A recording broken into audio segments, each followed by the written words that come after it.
A ceasefire agreement between Israel and Hamas on October 10th resulted in Israeli troops pulling back behind this designated boundary, referred to as the yellow line in this map of Gaza.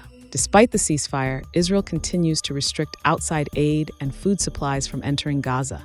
And inside the Strip, there is scant opportunity for Palestinians to grow their own food. That's because most of the arable land is now under Israeli control. Instead of stopping its starvation policy across the Strip, Israel has simply reshaped it. Digital investigations team, SANAD, analyzed satellite imagery of agricultural land in Gaza since the ceasefire came into effect. What the team observed was striking. About 62% of Gaza's fertile land now sits behind this so-called yellow line, including the most fertile soil in Gaza's north, seen here in red. The areas marked in brown, green, and gray represent low or very poor soil fertility, land that can be farmed but that won't produce much. The best areas for growing wheat and vegetables, the pillars of Gaza's food system, are mostly out of their reach.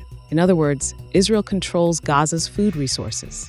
Satellite data from July 2025 adds to this stark picture. According to UNOSAT, 86% of Gaza's farmland has been damaged or destroyed after nearly 2 years of bombardment, seen here in red.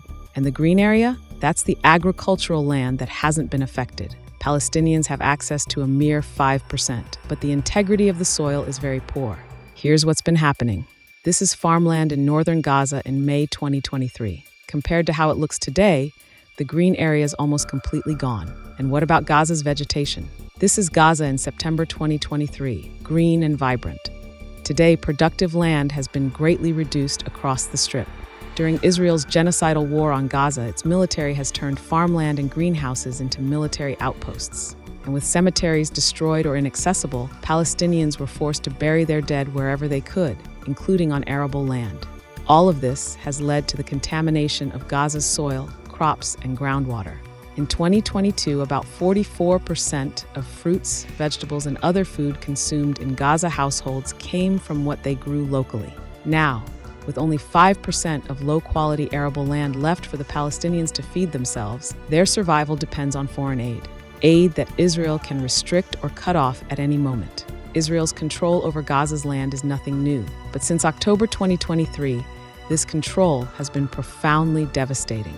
It has caused damage so severe, it now threatens Gaza's ability to sustain life. The data SANAD analyzed makes one thing clear. Israel's starvation of Gaza hasn't ended with the ceasefire. It has simply taken on a new form, one defined by control over the most fertile land.